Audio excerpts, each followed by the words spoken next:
Okay, chapter 30 of The Goatfoot God by Dion Fortune.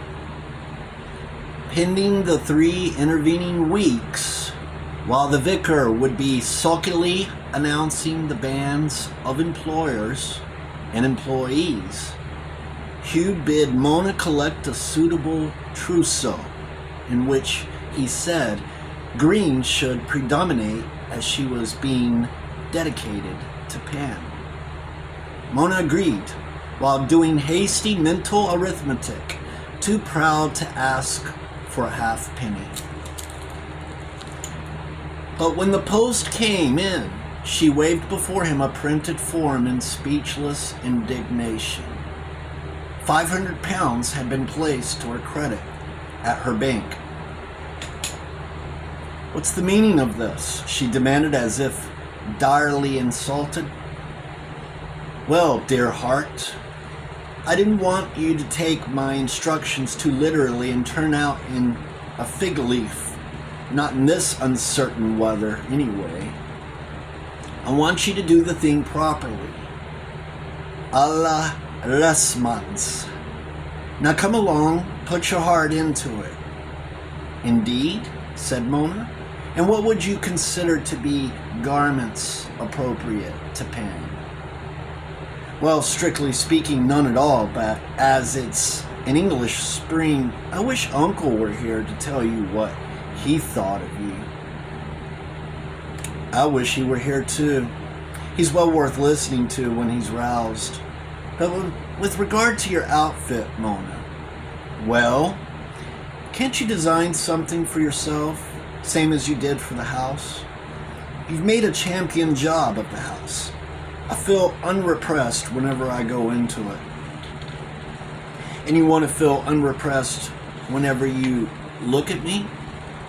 "Oh no, you can take that for granted.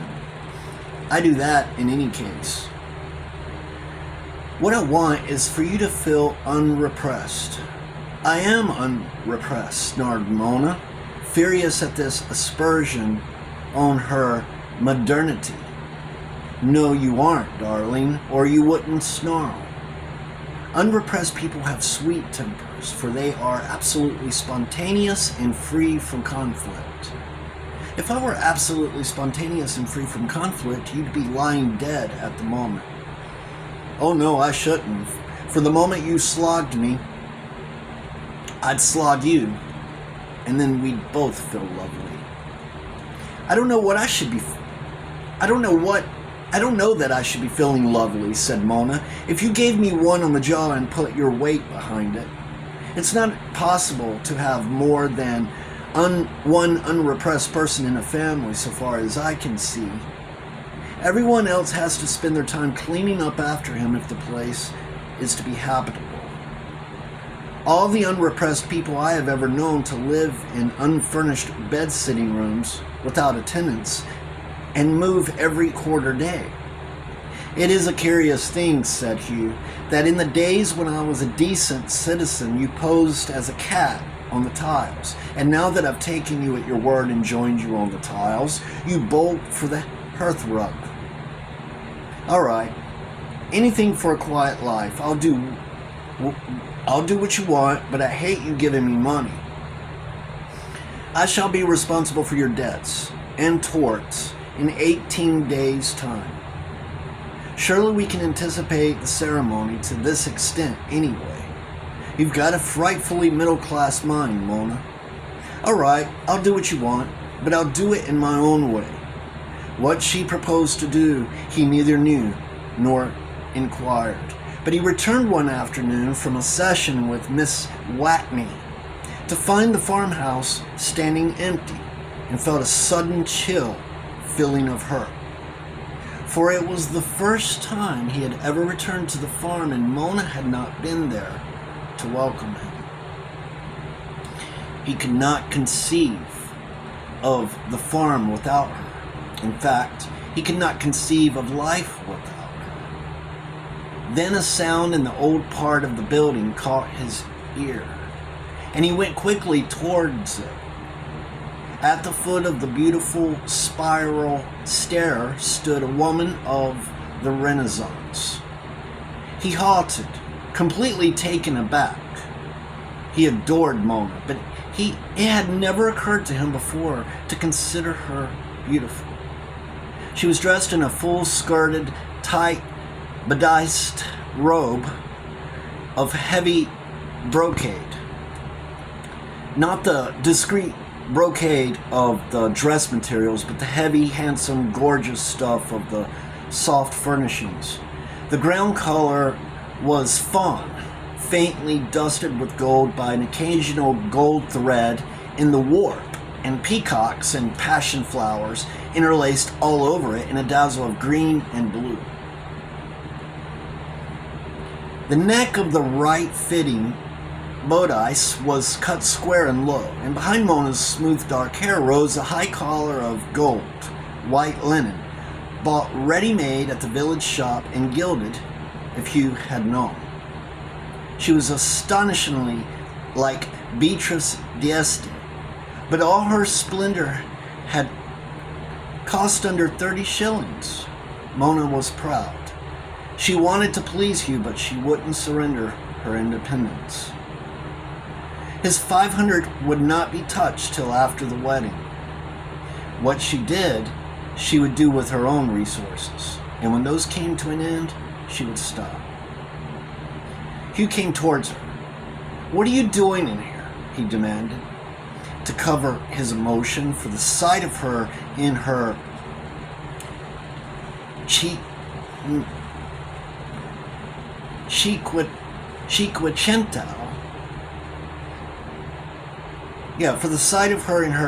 Cinquecento robes affected him beyond all reason. She was a woman of Ambrosius's age. "I am trying on my frocks against their proper background," said Mona with dignity, but as red as a peony. I had not expected you back so soon." "So you've chosen the Renaissance of your period," said Hugh slowly. "Now why that, and not Greek draperies?" "Because I am Renaissance," snapped Mona, tossing her head. He looked at her without speaking. "Yes," he said at length, "I think you are. I know a picture of someone very like you." He wondered how the story would have ended if a certain Italian princess had visited England, or a certain English prelate had made the pilgrimage to Rome, as he certainly would have done if his enemies had not prevailed against him. Supposing Ambrosius had got his abbacy, made his pilgrimage to Rome, and met there his princess, rich with the influence of a powerful house, might not the history of European thought have been different? For the Renaissance was two-sided, whereas life is a trinity, like the God who made it. Might it be that he and Mona were making an experiment that would bear not only fruit but seed? He knew from the talk in the old bookshop how little is needed to infect the group mind with a new idea. The thing they were doing was not desperately daring. Widowers have remarried before now. But although they were complying with convention, they were rendering no lip service to it. If this were a remedy for sin, it was a homeopathic remedy. The Greeks quite simply and perfectly politely carried a phallus on a pole in the wedding processions. And after all, why not? Thought Hugh. For if not, why marry? And if you marry at all, why not do it properly? Why waste 7 and 6? A line from Arnold Bennett's poem came to his mind. Knowing naught of the trade of a wife. The Anglo-Saxons are a curious people, and God made them a lot madder than the Celts, despite Chesterton's statement to the contrary. Thrown in a heap on a broad divan or a pile of garments, There was a rust-red robe with a bold gold pattern of dragons upon it. There was a deep, intense blue pattern in silver like a moonlight night. These were heavy and stiff brocades, full-skirted, tight but iced. But there were also diaphanous stuffs that flowed like water, cloud blue, dusk gray, and leaf green. The whole pile was shimmering and opalescent, for the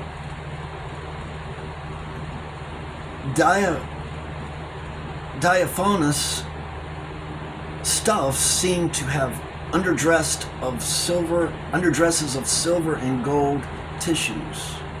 Hugh looked at them. His masculine eye was not to know the few scanty shillings that had provided the whole pile, for the hand and eye of an artist had been at work, and they glowed like the gardens of paradise. "You shall have jewels to go with these, Mona," he said abruptly. His mind had seized upon a new idea that had suddenly sprung up in it. The Renaissance princess should have a Renaissance palace somewhere in London where Bohemia gathers. He would house her as Ambrosius, if he had got his cardinal's hat, would have housed his mistress. He had not heard Mona's revealing remark that she would be an unsatisfactory wife, but a top-hole mistress. But he was shrewd enough and had seen enough of the world, even if only as a spectator, to guess this for himself. To introduce Mona to his social circle would be disastrous to both Mona and the social circle. Mona would always be a cat upon the tiles, for whom a window must be left open. They would picnic with Bill and Silly at the farm. They would live as artists live in London. They would, in fact, live for themselves and not for their neighbors, their set, their relations, or posterity. Why, in fact, should we do anything for posterity? What has posterity ever done for us? Mona disappeared behind the stairs, to return in a moment clad in her usual garments, with her glory over her arm, gathered up the heap of opalescence, and stalked off in her usual sturdy manner across the cloister garb of the farmhouse, Hugh behind her. The glory was departed.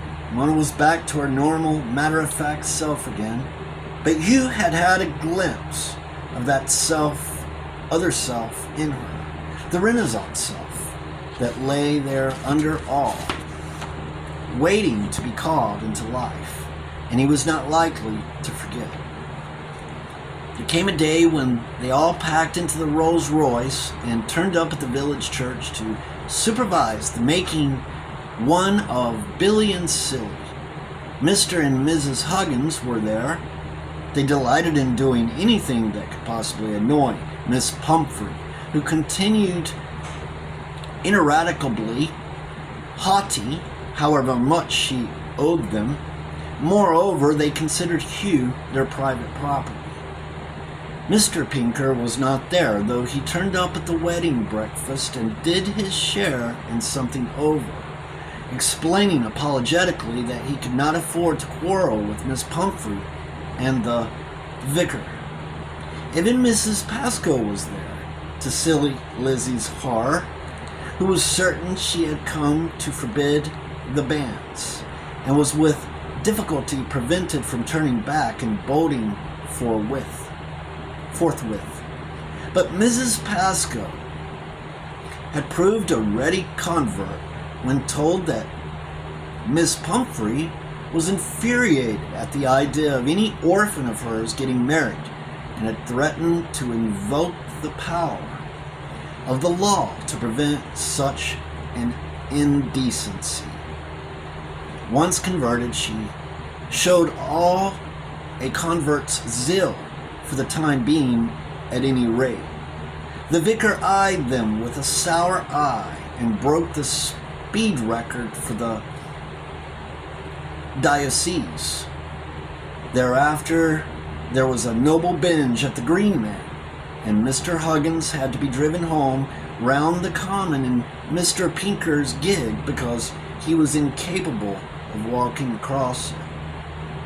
Such a thing had never occurred before within living memory, and probably was directly due to the Dionysian influence introduced by the Monk's Farm contingent. Bill and Silly then went off for a week at Southend at Hugh's expense, and stopped on for another week at the ratepayer's expense for having been drunk and disorderly. Thereafter, Hugh and Mona were free to attend to their own affairs.